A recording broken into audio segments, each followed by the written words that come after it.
नमस्कार, सत श्री अकाल, आदाब। मेरा नाम मनदीप पूनिया है ਤੇ ਤੁਸੀਂ ਸੁਣ ਰਹੇ ਹੋ ਪੰਜਾਬੀ ਰੇਡੀਓ ਯੂਐਸਏ। ਮੈਂ ਇੱਕ ਵਾਰ ਫਿਰ ਹਾਜ਼ਰ ਹਾਂ ਨਵੇਂ ਬੁਲਟਨ ਦੇ ਨਾਲ ਤੇ ਸ਼ੁਰੂਆਤ ਕਰਦੇ ਹਾਂ ਅੱਜ ਦੀ ਮੁੱਖ ਖਬਰਾਂ ਤੋਂ। ਅੱਜ ਫਿਰ ਦਿੱਲੀ ਦੇ ਮੁੱਖ ਮੰਤਰੀ ਅਰਵਿੰਦ ਕੇਜਰੀਵਾਲ ਦੀ ਜ਼ਮਾਨਤੀ ਯਾਚਕਾ ਤੇ ਸੁਪਰੀਮ ਕੋਰਟ ਦੇ ਵਿੱਚ ਸੁਣਵਾਈ ਹੋਈ। ਈਡੀ ਨੇ ਉਹਨਾਂ ਦੀ ਜ਼ਮਾਨਤੀ ਯਾਚਕਾ ਦਾ ਵਿਰੋਧ ਕੀਤਾ। ਹਾਲਾਂਕਿ ਜੱਜ ਨੇ ਫੈਸਲਾ ਰਿਜ਼ਰਵ ਰੱਖਿਆ ਹੈ। ਹੋ ਸਕਦਾ ਹੈ ਕਿ ਸ਼ੁੱਕਰਵਾਰ ਨੂੰ ਇਸ ਜ਼ਮਾਨਤੀ ਯਾਚਕਾ ਤੇ ਜੱਜ ਫੈਸਲਾ ਸੁਣਾ ਦੇਣ। ਕਾਂਗਰਸ ਪਾਰਟੀ ਦੇ ਵੱਡੇ ਆਗੂ ਰਾਹੁਲ ਗਾਂਧੀ ਨੇ 4 ਜੂਨ ਨੂੰ ਇੰਡੀਆ ਅਲਾਇੰਸ ਦੀ ਸਰਕਾਰ ਬਣਨ ਦਾ ਦਾਅਵਾ ਕੀਤਾ ਹੈ। ਉਹਨਾਂ ਨੇ ਕਿਹਾ ਹੈ ਕਿ 15 ਅਗਸਤ ਤੋਂ ਹੀ ਉਹ ਭਰਤੀ ਭਰੋਸਾ ਸਕੀਮ ਦੇ ਤਹਿਤ 30 ਲੱਖ ਨੌਜਵਾਨਾਂ ਨੂੰ ਰੋਜ਼ਗਾਰ ਦੇਣ ਦੀ ਤਿਆਰੀ ਸ਼ੁਰੂ ਕਰ ਦੇਣਗੇ ਤੇ ਸਰਕਾਰ ਉਹਨਾਂ ਦੀ ਹੀ ਬਣਨ ਜਾ ਰਹੀ ਹੈ। ਗੁਜਰਾਤ ਦੀ ਦਾਊਦ ਸੀਟ ਦੇ ਬੂਥ ਤੇ ਦੁਬਾਰੇ ਪੋਲਿੰਗ ਹੋਊਗੀ। ਉੱਥੇ ਬੀਜੇਪੀ ਦੇ ਇੱਕ ਵਿਧਾਇਕ ਦੇ ਬੇਟੇ ਵਿਜੇ ਬਾਬੋਰ ਨੇ ਜਾ ਕੇ ਬੂਥ ਕੈਪਚਰ ਕਰ ਲਿਆ ਸੀ ਤੇ ਫੇਸਬੁੱਕ ਤੇ ਉਸ ਦੀ ਵੀਡੀਓ ਵੀ ਲਾਈਵ ਕੀਤੀ ਸੀ। ਉਸ ਤੋਂ ਬਾਅਦ ਕਾਂਗਰਸ ਪਾਰਟੀ ਨੇ ECI ਦੇ ਸਾਹਮਣੇ ਇਸ ਦੀ ਸ਼ਿਕਾਇਤ ਕੀਤੀ ਸੀ। ਸ਼ਿਕਾਇਤ ਕਰੇ ਜਾਣ ਤੋਂ ਬਾਅਦ ਹੁਣ ਦੁਬਾਰੇ ਤੋਂ ਇਸ ਪੋਲਿੰਗ ਬੂਥ ਤੇ VOTING ਕੀਤੀ ਜਾਊਗੀ। जननायक जनता पार्टी के वड्डे आगू दुष्यंत चौटाला ने हरियाणा के गवर्नर ਨੂੰ एक चिट्ठी लिख के फ्लोर टेस्ट कराने की मंग की है। दस दिए कि 3 निर्दलीय विधायकों ने बीजेपी तो अपना समर्थन वापस खिंच लिया सी ते कांग्रेस ਨੂੰ समर्थन देता सीगा। उदां JJP ਦਾ ਅਲਾਈਅੰਸ ਪਹਿਲਾਂ बीजेपी ਨਾਲ ਹੀ ਸੀ, ਪਰ ਪਿਛਲੇ 2 ਮਹੀਨਿਆਂ ਤੋਂ ਇਹ ਅਲਾਈਅੰਸ ਟੁੱਟਿਆ ਹੋਇਆ ਤੇ ਹੁਣ ਨਵੇਂ ਮੁੱਖ ਮੰਤਰੀ ਦੇ ਤੌਰ ਤੇ ਨਾਇਬ ਸਿੰਘ ਸੈਣੀ ਇਹ ਸਰਕਾਰ ਦਾ ਹੁਕਮ ਚਲਾ ਰਹੇ ਹਨ। ਇੰਡੀਆ ਦੇ ਵਿੱਚ ਕਰੋਨਾ ਦੀ ਵੈਕਸੀਨ ਨੂੰ ਲੈ ਕੇ ਲਗਾਤਾਰ ਰੌਲਾ ਪੈ ਰਿਹਾ ਹੈ। ਇਸੇ ਰੌਲੇ ਦੇ ਵਿੱਚ ਸੀਰਮ ਇੰਸਟੀਚਿਊਟ ਆਫ ਇੰਡੀਆ ਨੇ ਦਾਅਵਾ ਕੀਤਾ ਕਿ ਉਹਨਾਂ ਨੇ ਦਸੰਬਰ 2021 ਤੋਂ ਬਾਅਦ ਕੋਈ ਵੀ ਕਰੋਨਾ ਦੀ ਵੈਕਸੀਨ ਨਹੀਂ ਬਣਾਈ ਹੈ। ਦੱਸ ਦਈਏ ਕਿ ਸੀਰਮ ਇੰਸਟੀਚਿਊਟ ਆਫ ਇੰਡੀਆ ਦਾ ਟਾਈ ਅਪ ਐਸਟ੍ਰਾਜ਼ੇਨੇਕਾ ਨਾਲ ਸੀਗਾ, ਜਿਹੜੇ ਕਿ ਬ੍ਰਿਟੇਨ ਦੇ ਵਿੱਚ ਬਹੁਤ ਸਾਰੇ ਗੰਭੀਰ ਆਰੋਪਾਂ ਦਾ ਸਾਹਮਣਾ ਕਰ ਰਹੀ ਹੈ। ਬਹੁਜਨ ਸਮਾਜ ਪਾਰਟੀ ਦੀ ਵੱਡੀ ਆਗੂ ਬਹਿਨ ਮਾਇਆਵਤੀ ਨੇ ਆਪਣੇ ਭਤੀਜੇ ਆਕਾਸ਼ ਆਨੰਦ ਨੂੰ ਕੋਆਰਡੀਨੇਟਰ ਦੇ ਪਦ ਤੋਂ ਲਾਤਾ ਸੀਗਾ। ਉਸ ਤੋਂ ਬਾਅਦ ਆਕਾਸ਼ ਆਨੰਦ ਦੀ ਪ੍ਰਤੀਕਿਰਿਆ ਆਈ ਹੈ। ਉਹਨਾਂ ਨੇ ਕਿਹਾ ਕਿ ਬਹਿਨ ਜੀ ਬਹੁਜਨ ਸਮਾਜ ਦੀ ਸਰਵਮਾਨਯ ਨੇਤਾ ਹਨ ਤੇ ਉਹਨਾਂ ਦਾ ਹਰ ਫੈਸਲਾ ਸਾਡੇ ਲਈ ਮਾਨਯ ਹੋਊਗਾ। ਪ੍ਰਧਾਨ ਮੰਤਰੀ ਨਰਿੰਦਰ ਮੋਦੀ ਦੀ ਆਰਥਿਕ ਸਲਾਹਕਾਰ ਪਰਿਸ਼ਦ ਦੀ ਇੱਕ ਵਿਵਾਦਿਤ ਰਿਪੋਰਟ ਸਾਹਮਣੇ ਆਈ ਹੈ, ਜਿਹਦੇ 'ਚ ਉਹਨਾਂ ਨੇ ਦਾਅਵਾ ਕੀਤਾ ਹੈ ਕਿ ਇੰਡੀਆ ਦੇ ਵਿੱਚ 1950 ਤੋਂ ਲੈ ਕੇ 2015 ਤੱਕ 7.8% ਹਿੰਦੂਆਂ ਦੀ ਆਬਾਦੀ ਘਟ ਹੋਈ ਹੈ ਤੇ ਅਲਪਸੰਖਿਅਕ ਆਬਾਦੀ ਲਗਾਤਾਰ ਵਧੀ ਹੈ, ਯਾਨੀ ਕਿ ਘੱਟ ਗਿਣਤੀਆਂ ਦੀ ਆਬਾਦੀ ਲਗਾਤਾਰ ਵਧੀ ਹੈ। ਉਹਨਾਂ ਨੇ ਇਹ ਵੀ ਕਿਹਾ ਕਿ ਪਾਕਿਸਤਾਨ, ਅਫਗਾਨਿਸਤਾਨ ਅਤੇ ਬੰਗਲਾਦੇਸ਼ ਦੇ ਵਿੱਚ ਮੁਸਲਮਾਨਾਂ ਦੀ ਸੰਖਿਆ ਵੀ ਲਗਾਤਾਰ ਵਧੀ ਹੈ। ਇਸ ਰਿਪੋਰਟ ਆਉਣ ਤੋਂ ਬਾਅਦ ਲਗਾਤਾਰ ਰੌਲਾ ਪੈ ਰਿਹਾ ਹੈ। PM ਦੀ ਆਰਥਿਕ ਸਲਾਹਕਾਰ ਪਰਿਸ਼ਦ ਦੀ ਰਿਪੋਰਟ ਤੋਂ ਬਾਅਦ BJP ਨੇ ਕਿਹਾ ਹੈ ਕਿ ਇਦਾਂ ਲੱਗਦਾ ਹੈ ਕਿ ਹਿੰਦੂਆਂ ਵਾਸਤੇ ਕੋਈ ਵੀ ਦੇਸ਼ ਨਹੀਂ ਬਚੂਗਾ। ਇਸ ਰਿਪੋਰਟ ਤੇ ਬਿਹਾਰ ਦੇ ਵੱਡੇ ਆਗੂ ਤੇਜਸਵੀ ਯਾਦਵ ਦਾ ਵੀ ਵੱਡਾ ਬਿਆਨ ਸਾਹਮਣੇ ਆਇਆ ਹੈ। ਉਹਨਾਂ ਨੇ ਕਿਹਾ ਕਿ ਜਨਗਣਨਾ 2020 ਤੱਕ ਹੋ ਜਾਣੀ ਚਾਹੀਦੀ ਸੀਗੀ, ਪਰ ਇਹਨਾਂ ਨੇ 2024 ਤੱਕ ਵੀ ਕੋਈ ਜਨਗਣਨਾ ਨਹੀਂ ਕਰਾਈ ਹੈ। ਇਸ ਤੋਂ ਇਲਾਵਾ ਇਹ PM ਮੋਦੀ ਦੀ ਇੱਕ ਕਮੇਟੀ ਉਲਟ-ਪੁਲਟ ਰਿਪੋਰਟ ਕਰਕੇ ਕਿਤੇ ਨਾ ਕਿਤੇ ਇੱਥੇ ਹਿੰਦੂ ਮੁਸਲਮਾਨਾਂ ਦੀ ਟੈਨਸ਼ਨ ਵਧਾਉਣਾ ਚਾਹੁੰਦੀ ਹੈ।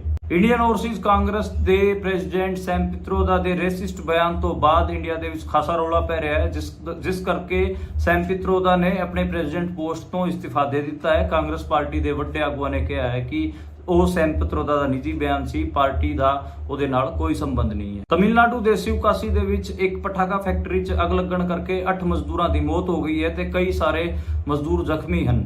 ਇਹ ਸੀਗੀਆਂ ਅੱਜ ਦੀਆਂ ਮੁੱਖ ਖਬਰਾਂ। ਹੁਣ ਕਰਦੇ ਆਪਾਂ ਇਹਨਾਂ ਖਬਰਾਂ ਦਾ ਵਿਸ਼ਲੇਸ਼ਣ ਤੇ ਸ਼ੁਰੂਆਤ ਕਰਦੇ ਹਾਂ ਸਭ ਤੋਂ ਪਹਿਲੀ ਖਬਰ ਤੋਂ। ਉਹ ਹੈਗੀ ਅਰਵਿੰਦ ਕੇਜਰੀਵਾਲ ਵਾਲੀ।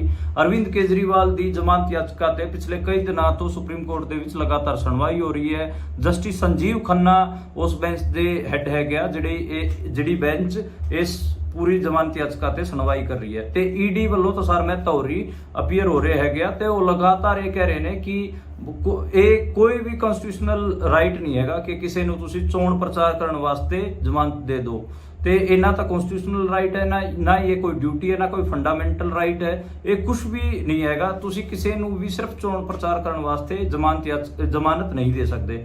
ਉਸ ਤੋਂ ਇਲਾਵਾ ਜਿਹੜੇ ਕੇਜਰੀਵਾਲ ਦੇ ਵਕੀਲ ਹੈਗੇ ਉਹਨਾਂ ਨੇ ਤਾਂ ਉਹਨਾਂ ਦੀ ਗ੍ਰਿਫਤਾਰੀ ਚੈਲੰਜ ਕੀਤੀ ਹੋਈ ਹੈ। ਜਸਟਿਸ ਸੰਜੀਵ ਖੰਨਾ ਲਗਾਤਾਰ ਪਿਛਲੇ ਕਈ ਦਿਨਾਂ ਤੋਂ ਇਹ ਸਾਰੀ ਦਲੀਲਾਂ ਸੁਣ ਰਹੇ ਨੇ। ਅੱਜ ਸੰਜੀਵ ਖੰਨਾ ਨੇ ਕਿਹਾ ਕਿ ਅਸੀਂ ਹਜੇ ਤਾਂ ਕੋਈ ਫੈਸਲਾ ਨਹੀਂ ਦਿੰਦੇ, ਪਰ ਆਉਣ ਵਾਲੇ ਸ਼ੁੱਕਰਵਾਰ ਨੂੰ ਆਪਾਂ ਇਸ ਤੇ ਕੋਈ ਫੈਸਲਾ ਸੁਣਾ ਸਕਦੇ ਹਾਂ ਤੇ ਸਾਰਿਆਂ ਦੀ ਨਜ਼ਰ ਹੁਣ ਸ਼ੁੱਕਰਵਾਰ ਨੂੰ ਹੈਗੀ ਆ ਕਿ ਕੀ ਫੈਸਲਾ ਸੁਣਾਇਆ ਜਾਂਦਾ ਹੈ। ਬਹੁਤ ਸਾਰੇ ਲੋਕ ਇਹ ਉਮੀਦ ਕਰ ਰਹੇ ਨੇ ਕਿ ਅਰਵਿੰਦ ਕੇਜਰੀਵਾਲ ਦੀ ਜ਼ਮਾਨਤ ਹੋ ਜਾਊਗੀ। ਇੱਕ ਪਾਸੇ ਤਾਂ ਅਰਵਿੰਦ ਕੇਜਰੀਵਾਲ ਵਰਗੇ ਲੋਕਾਂ ਦੀ ਜ਼ਮਾਨਤਾਂ ਹੋ ਰਹੀਆਂ ਹਨ ਜਿਨ੍ਹਾਂ ਤੇ 100 ਕਰੋੜ ਰੁਪਏ ਦੇ ਵੱਡੇ ਘੁਟਾਲੇ ਦੇ ਆਰੋਪ ਹਨ ਤੇ ਦੂਜੇ ਪਾਸੇ ਆਪਣੇ ਭਾਈ ਅੰਮ੍ਰਿਤਪਾਲ ਹੋਣਾ ਤੇ NSA ਲਾ ਰੱਖਿਆ ਹੈ ਤੇ ਉਹਦੇ ਕੋਈ ਖਾਸ ਸਬੂਤ ਵੀ ਨਹੀਂ ਹਨ, ਨਾ ਉਹਨਾਂ ਤੇ ਬਣਦਾ ਵੀ ਨਹੀਂ ਸੀ NSA ਲਾਣਾ। ਫਿਰ ਵੀ ਉਹਨਾਂ ਨੂੰ ਨਾ ਤਾਂ ਪੰਜਾਬ ਸ਼ਿਫਟ ਕੀਤਾ ਜਾ ਰਿਹਾ ਹੈ, ਉਹਨਾਂ ਦੇ ਮਾਪੇ ਲਗਾਤਾਰ ਪ੍ਰੋਟੈਸਟ ਕਰ ਰਹੇ ਨੇ ਤੇ ਉਹ ਉਹਨਾਂ ਨੇ ਹਾਲਾਂਕਿ ਖਡੂਰ ਸਾਹਿਬ ਤੋਂ ਚੋਣ ਲੜਨ ਦੀ ਘੋਸ਼ਣਾ ਕੀਤੀ। ਉਹਨਾਂ ਦੇ ਜਿਹੜੇ ਫਾਦਰ ਸਾਹਿਬ ਹੈ ਉਹ ਲਗਾਤਾਰ ਖਡੂਰ ਸਾਹਿਬ ਕਨਸਟੀਟੂਐਂਸੀ ਦੇ ਵਿੱਚ ਜਾ ਕੇ ਪ੍ਰਚਾਰ ਵੀ ਕਰ ਰਹੇ ਹਨ ਤੇ ਦੇਖਣਾ ਹੋਊਗਾ ਕਿ ਉਹਨਾਂ ਦੀ ਜ਼ਮਾਨਤ ਯਾਚਕਾ ਤੇ ਕਦੋਂ ਇਸ ਕਿਸਮ ਨਾਲ ਸੁਣਵਾਈ ਹੋਊਗੀ ਤੇ ਕਦੋਂ ਉਹਨਾਂ ਨੂੰ ਘੱਟੋ ਘੱਟ ਪੰਜਾਬ ਜੇਲ੍ਹ 'ਚ ਸ਼ਿਫਟ ਕੀਤਾ ਜਾਊਗਾ।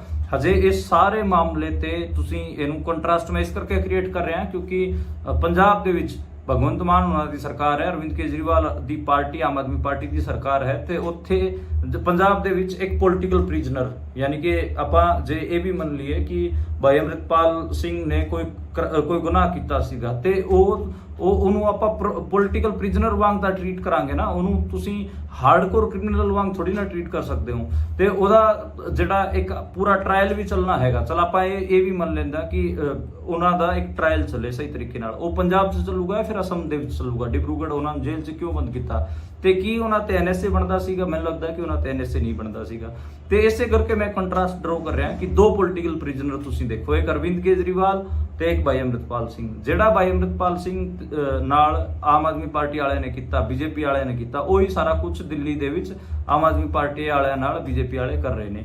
ਤੇ ਜੇ ਅਰਵਿੰਦ ਕੇਜਰੀਵਾਲ ਨੂੰ ਜ਼ਮਾਨਤ ਮਿਲਦੀ ਹੈਗੀ ਤਾਂ ਮੈਨੂੰ ਲੱਗਦਾ ਕਿ ਭਾਈ ਅੰਮ੍ਰਿਤਪਾਲ ਨੂੰ ਵੀ ਜ਼ਮਾਨਤ ਮਿਲਣੀ ਚਾਹੀਦੀ ਤੇ ਉਹਨਾਂ ਨੇ ਜੋ ਕੁਝ ਵੀ ਕੀਤਾ ਸੀਗਾ ਉਹਦੇ ਅਕੋਰਡਿੰਗ ਜਿੰਨਾ ਉਹਨਾਂ ਨੇ ਕੋਈ ਜੁਰਮ ਕੀਤਾ ਸੀਗਾ ਉਸ ਹਿਸਾਬ ਨਾਲ ਉਹਨਾਂ ਤੇ ਧਾਰਾ ਤੈਅ ਹੋਣੀ ਚਾਹੀਦੀ, ਨਾ ਕਿ ਉਹਨਾਂ ਤੇ NSA ਲਾਈ ਜਾਣੀ ਚਾਹੀਦੀ। ਜੇ ਥਾਣੇ ਵਾਲਾ ਉਹ ਕੇਸ ਵੀ ਮੰਨ ਲਈਏ ਜਿਹੜਾ ਸਾਰਾ ਉਹਦੇ ਬਾਅਦ ਜਿਹੜਾ ਵਿਵਾਦ ਹੋਇਆ ਤੇ ਤੁਸੀਂ ਧਾਰਾ ਕਿਹੜੀ ਲਾਓਗੇ? ਇਹੀ ਤਾਂ ਲਾਓਗੇ ਕਿ ਤੁਸੀਂ ਜਿਹੜੇ ਸਰਕਾਰੀ ਕਰਮਚਾਰੀ ਹੈਗੇ ਉਹਨਾਂ ਦੀ ਡਿਊਟੀ ਬਾधित ਕਰ ਰਹੇ ਹੋ, ਇਸ ਕਿਸਮ ਦੀਆਂ ਧਾਰਾ ਲੱਗਣਗੀਆਂ, NSA ਥੋੜੀ ਲੱਗ ਜੂਗਾ। ਤੇ ਇਹ ਮੈਨੂੰ ਲੱਗਦਾ ਕਿ ਕਿਤੇ ਨਾ ਕਿਤੇ ਸੀਰੀਅਸ ਮਾਮਲਾ ਹੈਗਾ ਤੇ ਇਹਦੇ ਤੇ ਵੀ ਧਿਆਨ ਜਾਣਾ ਚਾਹੀਦਾ। ਇਸੇ ਕਰਕੇ ਮੈਂ ਇਹਨੂੰ ਇਹ ਕੰਟਰਾਸਟ ਅਰਵਿੰਦ ਕੇਜਰੀਵਾਲ ਤੇ ਭਾਈ ਅੰਮ੍ਰਿਤਪਾਲ ਸਿੰਘ ਦਾ ਡਰਾ ਕੀਤਾ ਹੈਗਾ। ਉਸ ਤੋਂ ਅਗਲੀ ਖਬਰ ਦੀ ਗੱਲ ਕਰੀਏ ਤੇ ਰਾਹੁਲ ਗਾਂਧੀ ਹੋਰੀ ਖਾਸੇ ਕੌਨਫੀਡੈਂਟ ਦਿਖ ਰਹੇ ਹਨ।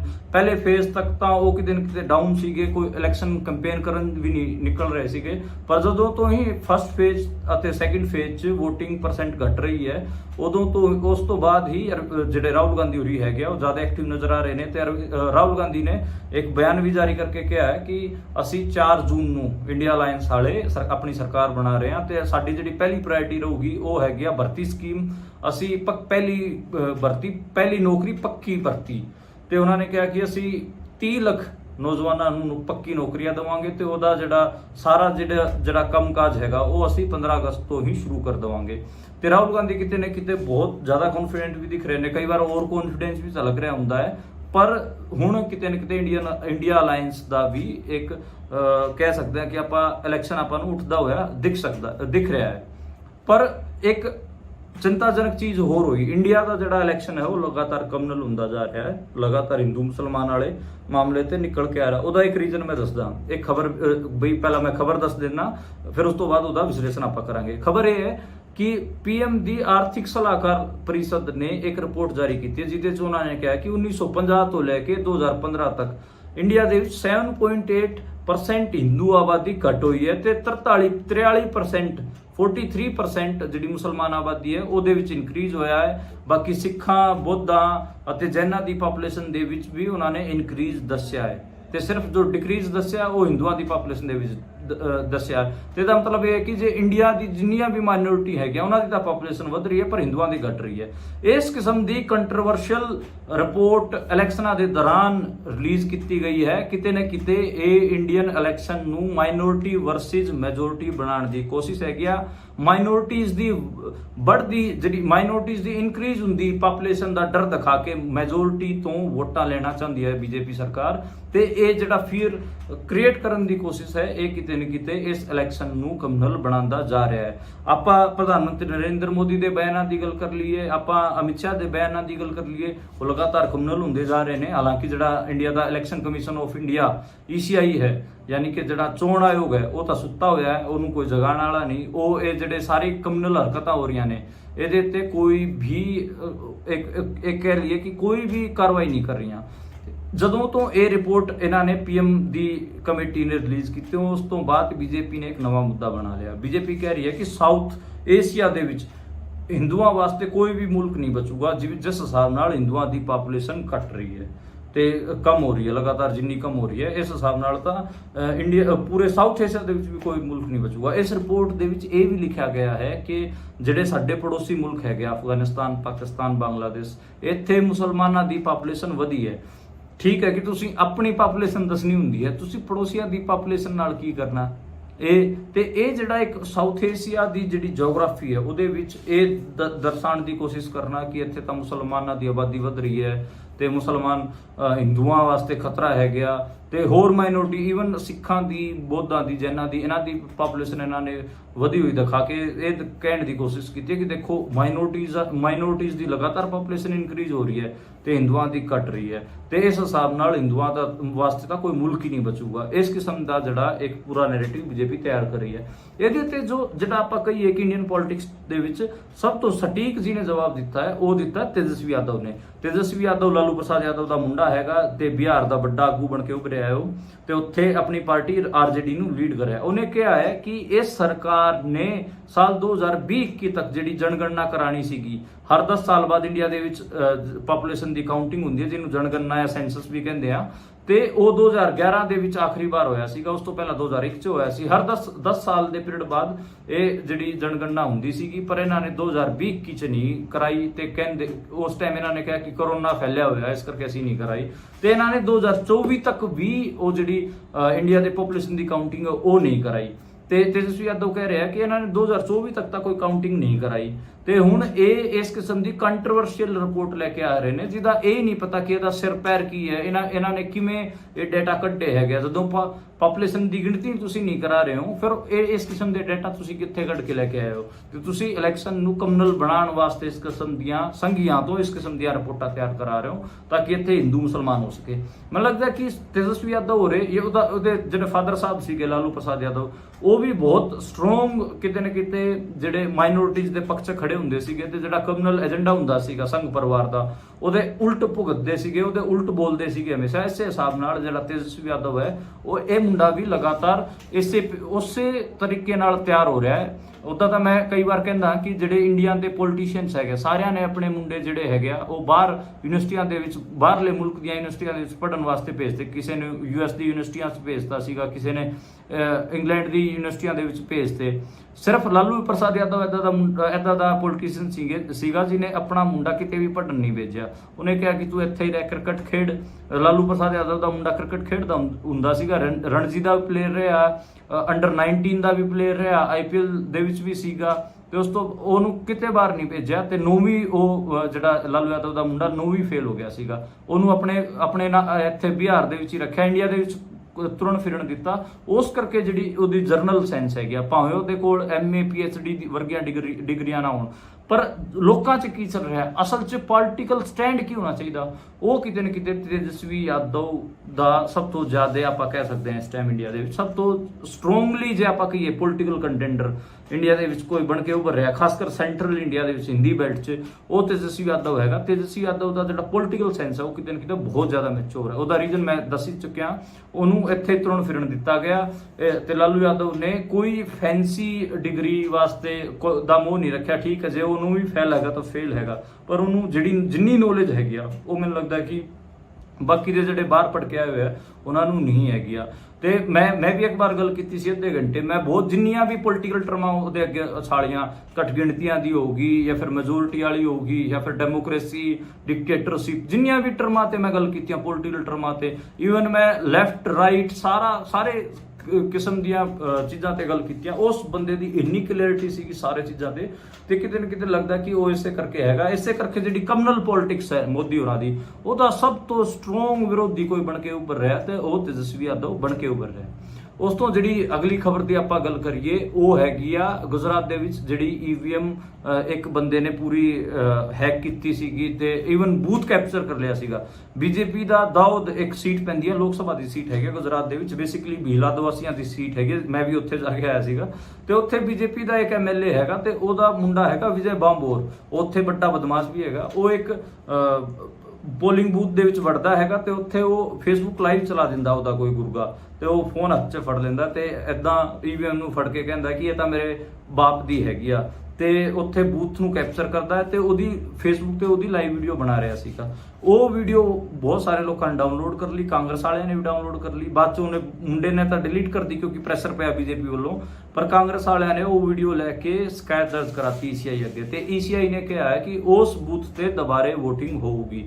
ਖਾਸਾ ਰੌਲਾ ਪੈ ਰਿਹਾ, ਤੁਸੀਂ ਵੀ ਟਵਿੱਟਰ ਤੇ ਜਾਂ ਫਿਰ YouTube ਤੇ ਜਾ ਕੇ ਉਸ ਵੀਡੀਓ ਨੂੰ ਦੇਖ ਸਕਦੇ ਹੋ। ਤੁਹਾਨੂੰ ਬਹੁਤ ਇਦਾਂ ਸ਼ੌਕ ਲੱਗੂਗਾ ਕਿ ਇੰਡੀਆ ਦੇ ਵਿੱਚ ਹੁਣ ਵੀ ਇਸ ਕਿਸਮ ਦੇ ਚੀਜ਼ਾਂ ਹੋ ਸਕਦੀਆਂ ਹੈਗੀਆਂ, ਕਿਵੇਂ ਬੂਥ ਕੈਪਚਰਿੰਗ ਹੁੰਦੀ ਹੈ, ਉਹ ਤੁਹਾਨੂੰ ਲਾਈਵ ਦੇਖਣ ਨੂੰ ਮਿਲੂਗਾ।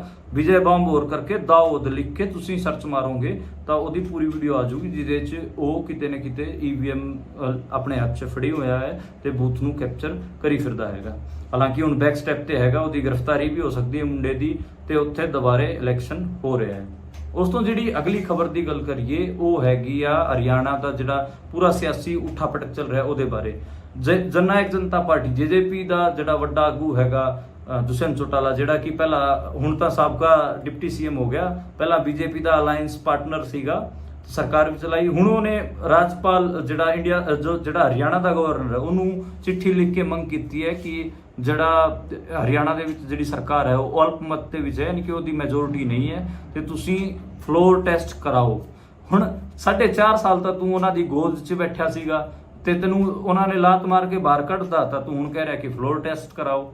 ਇਹ ਤਾਂ ਫਲੋਰ ਟੈਸਟ ਤਾਂ ਜੇ ਆਪਾਂ ਟੈਕਨੀਕਲੀ ਦੇਖੀਏ ਤੇ ਮਾਰਚ ਦੇ ਵਿੱਚ ਕਰਵਾਇਆ ਗਿਆ ਸੀਗਾ, ਤੇ ਭੁਪਿੰਦਰ ਹੁੱਡਾ ਦੀ ਮੰਗ ਤੇ ਕਰਾਇਆ ਗਿਆ ਸੀਗਾ, ਤੇ ਫਲੋਰ ਟੈਸਟ 6 ਮਹੀਨੇ ਦੇ ਵਿੱਚ ਇੱਕ ਵਾਰ ਹੋ ਸਕਦਾ ਹੈ, ਇੱਕ ਵਾਰ ਹੋ ਚੁੱਕਿਆ, ਤੇ ਹੁਣ ਸਤੰਬਰ ਤੱਕ ਉਹ ਲਾਗੂ ਰਹੂਗਾ। ਤੇ ਇੱਕ ਆਪਾਂ ਜੇ ਟੈਕਨੀਕਲੀ ਦੇਖੀਏ, ਜੇ ਇੰਡੀਆ ਦੇ ਕਨਸਟੀਟਿਊਸ਼ਨ ਦੇ ਹਿਸਾਬ ਨਾਲ ਦੇਖੀਏ ਤਾਂ ਹੁਣ ਫਲੋਰ ਟੈਸਟ ਨਹੀਂ ਹੋ ਸਕਦਾ, ਪਰ ਮੇਰਾ ਇਹ ਮੰਨਣਾ ਹੈ ਕਿ ਜੇ ਗਵਰਨਰ ਚਾਹੇ ਤਾਂ ਫਲੋਰ ਟੈਸਟ ਹੋ ਸਕਦਾ ਹੈ। ਗਵਰਨਰ ਨੂੰ ਇਸ ਤੇ ਸੰਗਿਆਨ ਲੈ ਕੇ ਫਲੋਰ ਟੈਸਟ ਕਰਾਉਣਾ ਚਾਹੀਦਾ, ਕਿਉਂਕਿ ਜਿਹੜੀ ਸਰਕਾਰ ਹੈਗੀ ਆ ਨਾਇਬ ਸਿੰਘ ਸੈਣੀ ਦੀ ਹਰਿਆਣਾ ਦੇ BJP ਦੀ, ਉਹਦੇ ਕੋਲ ਪੂਰੇ 45 ਵਿਧਾਇਕ ਨਹੀਂ ਹਨ, ਉਹਨਾਂ ਕੋਲ 42 ਤੋਂ ਲੈ ਕੇ 43 ਵਿਧਾਇਕ ਹੈਗੇ ਆ। ਉਸ ਤੋਂ ਜਿਹੜੀ ਅਗਲੀ ਖਬਰ ਦੀ ਆਪਾਂ ਗੱਲ ਕਰੀਏ ਉਹ ਹੈਗੀ ਸਿਰਮ ਇੰਸਟੀਚਿਊਟ ਆਫ ਇੰਡੀਆ ਵਾਲੀ।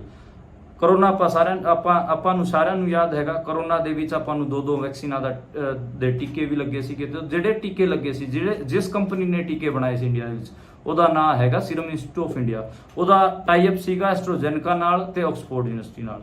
ਇਹਨਾਂ ਤਿੰਨਾਂ ਨੇ ਮਿਲ ਕੇ ਕੋਵਿਸ਼ੀਲਡ ਨਾਂ ਦੀ ਇੱਕ ਵੈਕਸੀਨ ਬਣਾਈ ਸੀਗੀ, ਜਿਹਦੇ ਤੇ ਬ੍ਰਿਟੇਨ ਦੇ ਵਿੱਚ ਰੌਲਾ ਪੈ ਰਿਹਾ ਹੈ। ਬ੍ਰਿਟੇਨ ਦੀ ਹਾਈ ਕੋਰਟ ਦੇ ਵਿੱਚ ਬਹੁਤ ਸਾਰੇ ਬੰਦਿਆਂ ਨੇ ਯਾਚਕਾਵਾਂ ਦਾਖਲ ਕੀਤੀਆਂ ਸੀਗੀਆਂ, ਜਿਹਦੇ 'ਚ ਉਹਨਾਂ ਨੇ ਕਿਹਾ ਸੀਗਾ ਕਿ ਸਾਡਾ ਕੋਈ ਨਾ ਕੋਈ ਬੰਦਾ ਮਰ ਗਿਆ, ਕੋਈ ਉਹ ਵੈਕਸੀਨ ਕਰਕੇ ਵਿਕਲਾਂਗ ਹੋ ਗਿਆ ਹੈਗਾ, ਤੇ ਇਹਦੇ ਤੇ ਕਾਰਵਾਈ ਕੀਤੀ ਜਾਣੀ ਚਾਹੀਏ। ਉੱਥੇ ਐਸਟ੍ਰਾਜੈਨੇਕਾ ਨੇ ਮੰਨਿਆ ਸੀਗਾ ਕਿ ਸਾਡੀ ਵੈਕਸੀਨ ਕਰਕੇ ਬਹੁਤ ਸਾਰੇ ਬੰਦਿਆਂ ਨੂੰ ਦਿੱਕਤਾਂ ਆਈਆਂ ਨੇ, ਬਹੁਤ ਸਾਰੀ ਮੌਤਾਂ ਹੋਈਆਂ ਨੇ, ਤੇ ਉਹਨਾਂ ਨੇ ਆਪਣੀ ਪੂਰੇ ਦੁਨੀਆ ਭਰ ਤੋਂ ਆਪਣੇ ਜਿਹੜੇ ਵੈਕਸੀਨ ਸੀਗੀ ਉਹ ਵਾਪਸ ਮੰਗਾ ਲਈ ਸੀ, ਤੇ ਸਿਰਮ ਇੰਸਟੀਚਿਊਟ ਆਫ ਇੰਡੀਆ ਤੇ ਵੀ ਦਬਾਅ ਪੈ ਰਿਹਾ ਸੀਗਾ। ਸਿਰਮ ਇੰਸਟੀਚਿਊਟ ਆਫ ਇੰਡੀਆ ਮੈਂ ਦੱਸ ਦਿੰਦਾ ਆਧਾਰ ਪੂਨਾ ਵਾਲਾ ਦਾ ਹੈਗਾ। ਆਧਾਰ ਪੂਨਾ ਵਾਲੇ ਨੇ ਇਲੈਕਟੋਰਲ ਬੌਂਡ ਰਾਹੀਂ BJP ਨੂੰ 50 ਕਰੋੜ ਰੁਪਏ ਦਾ ਚੰਦਾ ਵੀ ਦਿੱਤਾ ਸੀਗਾ। ਇਹ ਇਨਫੋਰਮੇਸ਼ਨ ਜ਼ਰੂਰੀ ਹੈ। ਤੇ ਸਿਰਮ ਇੰਸਟੀਚਿਊਟ ਆਫ ਇੰਡੀਆ ਨੇ ਇਹ ਕਿਹਾ ਕਿ ਅਸੀਂ ਦਸੰਬਰ 2021 ਤੋਂ ਬਾਅਦ ਕੋਈ ਵੀ ਕੋਵਿਡ ਦੀ ਵੈਕਸੀਨ ਨਹੀਂ ਬਣਾਈ ਹੈਗੀ ਆ। ਸਾਨੂੰ ਪਤਾ ਹੈ ਕਿ ਬਹੁਤ ਸਾਰੀ ਸ਼ਿਕਾਇਤਾਂ ਆ ਰਹੀਆਂ ਨੇ, ਤੇ ਇਹਨਾਂ ਨੇ ਆਪਣਾ ਆਫੀਸ਼ੀਅਲ ਬਿਆਨ ਦੇਣਾ ਪਿਆ। ਲਗਾਤਾਰ ਸਿਰਮ ਇੰਸਟੀਚਿਊਟ ਆਫ ਇੰਡੀਆ ਅਤੇ ਆਧਾਰ ਪੂਨੇ ਵਾਲੇ ਤੇ ਲਗਾਤਾਰ ਲੋਕ ਲਿਖ ਰਹੇ ਹਨ ਕਿ ਇਹਨਾਂ ਨੇ ਪੂਰੇ ਇੰਡੀਆ ਦੇ ਬੰਦਿਆਂ ਦੀ ਕਿਤੇ ਨਾ ਕਿਤੇ ਆਪਾਂ ਕਹਿ ਸਕਦੇ ਹਾਂ ਕਿ ਜਾਨਾਂ ਖਤਰੇ 'ਚ ਪਾਤੀਆਂ ਸੀ। ਹੁਣ ਜੇ ਇਹ ਕੋਰੋਨਾ ਵੈਕਸੀਨ ਦੀ ਗੱਲ ਕਰੀਏ, ਕੋਰੋਨਾ ਵੈਕਸੀਨ ਤੇ ਬਹੁਤ ਜ਼ਿਆਦਾ ਵਿਵਾਦ ਪਹਿਲਾਂ ਵੀ ਰਿਹਾ ਹੈ, ਤੇ ਇਹਦੇ ਤੇ ਕਿਤੇ ਨਾ ਕਿਤੇ YouTube ਤੇ Facebook ਵੀ ਕੋਈ ਵੀ ਕੋਰੋਨਾ ਵੈਕਸੀਨ ਦੇ ਖਿਲਾਫ ਬੋਲਦਾ ਸੀਗਾ ਤੇ ਉਹ ਵੀਡੀਓਜ਼ ਨੂੰ ਬੈਨ ਕਰ ਦਿੰਦੇ ਸੀਗੇ, ਤੇ ਹੁਣ ਦੁਬਾਰੇ ਤੇ ਇਸ ਪੂਰੇ ਮਾਮਲੇ ਤੇ ਵਿਵਾਦ ਹੋ ਰਿਹਾ ਹੈ। ਉਸ ਤੋਂ ਅਗਲੀ ਖਬਰ ਦੀ ਜੇ ਗੱਲ ਕਰੀਏ ਉਹ ਹੈਗੀ ਆ ਬਹੁਜਨ ਸਮਾਜ ਪਾਰਟੀ ਵਾਲੀ। ਆਕਾਸ਼ ਆਨੰਦ ਜਿਹੜਾ ਕਿ ਮਾਇਆਵਤੀ ਦਾ ਭਤੀਜਾ ਸੀਗਾ, ਉਹਨੇ BJP ਦੇ ਖਿਲਾਫ ਤਿੱਖੇ ਬਿਆਨ ਦਿੱਤੇ ਸੀਗੇ, ਤੇ ਉਹਨੂੰ ਮਾਇਆਵਤੀ ਨੇ ਆਪਣੇ ਪਦ ਤੋਂ ਹਟਾਤਾ ਸੀਗਾ। ਨੈਸ਼ਨਲ ਕੋਆਰਡੀਨੇਟਰ ਹੁੰਦਾ ਸੀਗਾ ਉਸ ਤੇ। ਫਿਰ ਆਕਾਸ਼ ਆਨੰਦ ਨੇ ਕਿਹਾ ਕਿ ਜਿਹੜੀ ਬਹੁਜਨ ਸਮਾਜ ਦੀ ਜਿਹੜੀ ਮਾਇਆਵਤੀ ਹੈਗੇ ਆ ਉਹ ਸਰਵਮਾਨਯ ਨੇਤਾ ਹੈਗੇ ਆ, ਤੇ ਉਹਨਾਂ ਦਾ ਹਰ ਜਿਹੜਾ ਫੈਸਲਾ ਉਹ ਸਰਵਮਾਨਯ ਤੇ ਮੈਨੂੰ ਵੀ ਇੱਕ ਹਿਸਾਬ ਨਾਲ ਮੇਰੇ ਲਈ ਵੀ ਠੀਕ ਹੈ। ਤੇ ਮਾਇਆਵਤੀ ਨੇ ਆਪਣੇ ਭਤੀਜੇ ਨੂੰ ਕਿਹਾ ਸੀਗਾ ਇਹ ਇਮੈਚੁਰ ਹੈ, ਇਹਨੂੰ ਹਜੇ ਮੈਚੁਰਿਟੀ ਦੀ ਪੂਰੀ ਆਈ ਨਹੀਂ ਹੈ। ਉਦੋਂ ਜਿਹੜੀ ਆਪਾਂ ਗੱਲ ਕਰੀਏ ਅਗਲੀ, ਉਹ ਸੈਮ ਪਿਤਰੋਦਾ ਵਾਲੀ ਹੈਗੀ ਆ। ਸੈਮ ਪਿਤਰੋਦਾ ਨੂੰ ਆਪਣਾ ਇਸਤੀਫਾ ਦੇਣਾ ਪਿਆ ਹੈ। ਉਹ ਇੰਡੀਅਨ ਓਵਰਸੀਜ਼ ਕਾਂਗਰਸ ਦੇ ਪ੍ਰੈਜ਼ੀਡੈਂਟ ਸੀਗੇ ਤੇ ਉਹਨਾਂ ਦਾ ਜਿਹੜਾ ਬਿਆਨ ਸੀਗਾ, ਉਹਨਾਂ ਨੇ ਕਿਹਾ ਸੀਗਾ ਕਿ ਜਿਹੜੇ ਇੰਡੀਆ ਦੇ ਨਾਰਥ ਈਸਟ ਵਾਲੇ ਹੈ ਉਹ ਤਾਂ ਚੀਨੀਆਂ ਨਾਲ ਮਿਲਦੇ ਨੇ, ਜਿਹੜੇ ਸਾਊਥ ਇੰਡੀਆ ਵਾਲੇ ਹੈਗੇ ਆ ਉਹ ਕਾਲਿਆਂ ਨਾਲ ਮਿਲਦੇ ਨੇ, ਤੇ ਪੱਛਮ ਵਾਲੇ ਅਰਬਾਂ ਨਾਲ ਮਿਲਦੇ ਨੇ, ਤੇ ਜਿਹੜੇ ਉੱਤਰ ਭਾਰਤ ਵਾਲੇ ਹੈਗੇ ਆ ਉਹ ਗੋਰਿਆਂ ਨਾਲ ਮਿਲਦੇ ਨੇ। ਇਸ ਕਿਸਮ ਦਾ ਉਹਨਾਂ ਦਾ ਬਿਆਨ ਸੀਗਾ ਜਿਹਦੇ ਤੇ ਰੋਲਾ ਪੈ ਗਿਆ ਤੇ ਬੀਜੇਪੀ ਨੇ ਇਹ ਨਸਲ ਰੇਸਿਸਟ ਕਿਤੇ ਨਾ ਕਿਤੇ ਨੂੰ ਬਿਆਨ ਡਿਕਲੇਅਰ ਕੀਤਾ ਤੇ ਰੋਲਾ ਪੈਣ ਤੋਂ ਬਾਅਦ ਕਾਂਗਰਸ ਪਾਰਟੀ ਨੇ ਆਪਣਾ ਕਿਨਾਰਾ ਕਰ ਲਿਆ ਸੀ। ਕਾਂਗਰਸ ਪਾਰਟੀ ਦੇ ਵੱਡੇ ਆਗੂਆਂ ਨੇ ਕਿਹਾ, ਈਵਨ ਜੈਰਾਮ ਰਮੇਸ਼ ਤੋਂ ਲੈ ਕੇ ਹੋਰ ਵੀ ਕਈ ਆਗੂਆਂ ਨੇ, ਕਿ ਸਾਡਾ ਇਹਦੇ ਨਾਲ ਕੋਈ ਲੈਣਾ ਦੇਣਾ ਨਹੀਂ ਹੈ। ਉਸ ਤੋਂ ਬਾਅਦ ਜਦੋਂ ਬੈਕਫੁੱਟ ਤੇ ਕਾਂਗਰਸ ਆ ਗਈ, ਫਿਰ ਜਿਹੜਾ ਸੈਮ ਪਿਤਰੋਦਾ ਹੈ ਉਹਨੇ ਆਪਣਾ ਰੈਜ਼ਿਗਨੇਸ਼ਨ ਲਿਖ ਕੇ ਭੇਜ ਦਿੱਤਾ ਹੈ ਤੇ ਉਹਦਾ ਐਕਸੈਪਟ ਵੀ ਕਰ ਲਿਆ ਹੈ। ਹੁਣ ਇਹ ਨਹੀਂ ਪਤਾ ਕਿ ਸੈਮ ਪਿਤਰੋਦਾ ਨੇ ਉਹ ਰੈਜ਼ਿਗਨੇਸ਼ਨ ਖੁਦ ਲਿਖਿਆ ਹੈ ਜਾਂ ਫਿਰ ਉਹ ਤੋਂ ਰਿਜ਼ਾਈਨ ਕਰਵਾਇਆ ਗਿਆ ਹੈ। ਉਦਾਂ ਉਹ ਦੂਜੇ ਮੁਲਕ 'ਚ ਬੈਠਾ ਹੈਗਾ ਤੇ ਲਗਾਤਾਰ ਇੱਥੇ ਬਿਆਨਬਾਜ਼ੀ ਕਰ ਰਿਹਾ ਸੀਗਾ, ਉਹਦੇ ਕਰਕੇ ਕਿਤੇ ਨਾ ਕਿਤੇ ਮੋਦੀ ਹੋਰਾਂ ਨੂੰ ਮੁੱਦੇ ਮਿਲ ਜਾਂਦੇ ਸੀਗੇ। ਪਹਿਲਾਂ ਉਹਨੇ ਅਮਰੀਕਾ ਦਾ ਜਿਹੜਾ ਇਨਹੈਰੀਟੈਂਸ ਟੈਕਸ ਹੈ ਉਹਦੇ ਬਾਰੇ ਇੱਕ ਬਿਆਨ ਦਿੱਤਾ ਸੀਗਾ ਤੇ ਉਹਨੂੰ ਲੈ ਕੇ ਬੀਜੇਪੀ ਵਾਲੇ ਉੱਡ ਗਏ ਸੀਗੇ, ਤੇ ਹੁਣ ਜਿਹੜਾ ਇਹ ਬਿਆਨ ਸੀਗਾ ਇਹ ਤੇ ਰੇਸਿਜ਼ਮ ਨੂੰ ਲੈ ਕੇ ਉੱਡ ਗਏ ਤੇ ਲਗਾਤਾਰ ਉਹਦੇ ਤੇ ਹਮਲੇ ਕੀਤੇ ਤੇ ਬੈਠੇ ਬਿਠਾਇਆ ਕਿਤੇ ਨਾ ਕਿਤੇ ਬੀਜੇਪੀ ਨੂੰ ਮੁੱਦਾ ਮਿਲ ਜਾਂਦਾ ਹੈ। ਤੇ ਇਸੇ ਕਰਕੇ ਜਿਹੜਾ ਸੈਮ ਪਿਤਰੋਦਾ ਦਾ ਜਿਹੜਾ ਰੈਜ਼ਿਗਨੇਸ਼ਨ ਲਿੱਤਾ ਗਿਆ, ਮੈਨੂੰ ਲੱਗਦਾ ਕਿ ਲਿੱਤਾ ਗਿਆ ਕਾਂਗਰਸ ਪਾਰਟੀ ਵੱਲੋਂ, ਉਹ ਠੀਕ ਹੀ ਹੈ। ਘੱਟੋ ਘੱਟ ਜਿਹੜੇ ਬੰਦੇ ਇੱਥੇ ਫੀਲਡ 'ਚ ਹੈਗੇ ਉਹਨਾਂ ਤੋਂ ਕੋਈ ਗਲਤੀ ਹੁੰਦੀ ਹੈ ਉਹ ਤਾਂ ਸਮਝ ਵੀ ਆਉਂਦੀ ਹੈ, ਕੋਈ ਬਾਹਰ ਬੈਠਾ ਇਦਾਂ ਹੀ ਕੋਈ ਗਲਤੀਆਂ ਕਰੀ ਜਾਵੇ ਉਹ ਤਾਂ ਕਿਸੇ ਵੀ ਪੋਲੀਟੀਕਲ ਪਾਰਟੀ ਵਾਸਤੇ ਠੀਕ ਨਹੀਂ ਹੈ। ਤੇ ਇਸੇ ਕਿਸਮ ਦਾ ਫੈਸਲਾ ਫਿਰ ਕਾਂਗਰਸ ਨੇ ਵੀ ਲਿਆ। ਤਾਂ ਇਹ ਸੀਗੀਆਂ ਅੱਜ ਦੀਆਂ ਮੁੱਖ ਖਬਰਾਂ ਤੇ ਇਹਨਾਂ ਦਾ ਵਿਸ਼ਲੇਸ਼ਣ। ਕੱਲ ਦੁਬਾਰਾ ਆਪਾਂ ਮਿਲਾਂਗੇ ਇਸੇ ਕਿਸਮ ਦੀਆਂ ਖਬਰਾਂ ਨਾਲ ਤੇ ਨਵੇਂ ਵਿਸ਼ਲੇਸ਼ਣ ਨਾਲ। ਤੁਸੀਂ